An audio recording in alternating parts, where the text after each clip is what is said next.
Hi, I'm John Lutz, and I like to fly fish.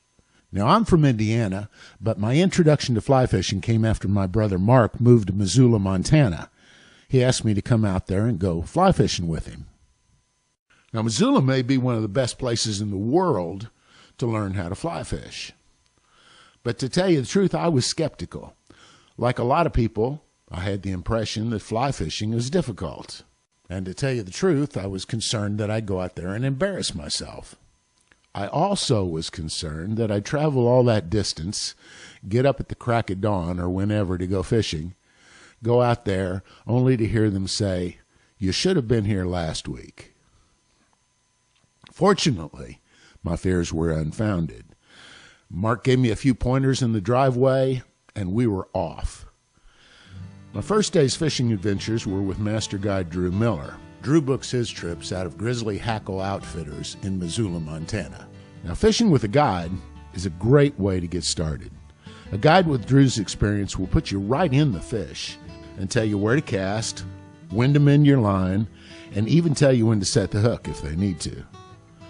When I came back to Indiana, I continued fly fishing. At first, I thought, well, I'll fly fish here, and I'll be better when I go back out there.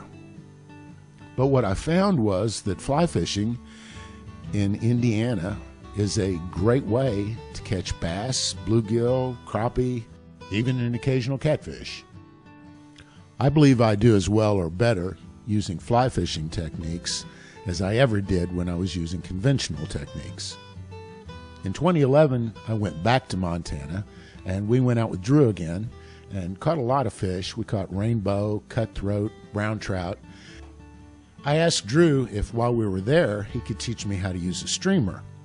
And so he picked out a spot and put a big streamer on. I could hardly cast the thing, and told me how to manipulate it.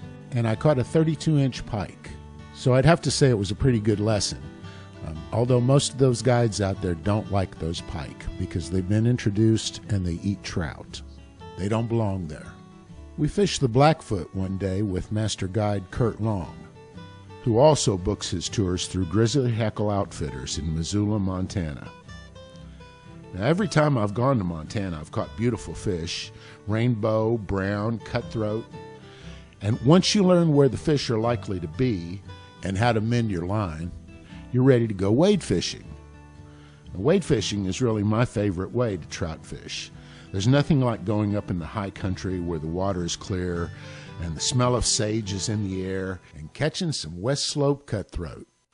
You'll need good equipment, though, because the terrain is very difficult and the rocks are slippery and the water's cold. And some of the popular areas can be a bit crowded. But because of Montana's strict regulations which forbid the taking of any native species of trout, the fishing is still quite good. By the way, native species of trout in Montana are primarily cutthroat trout and bull trout. You can't take any of those. You can, in some areas, take limited numbers of rainbow, brown, and brook trout.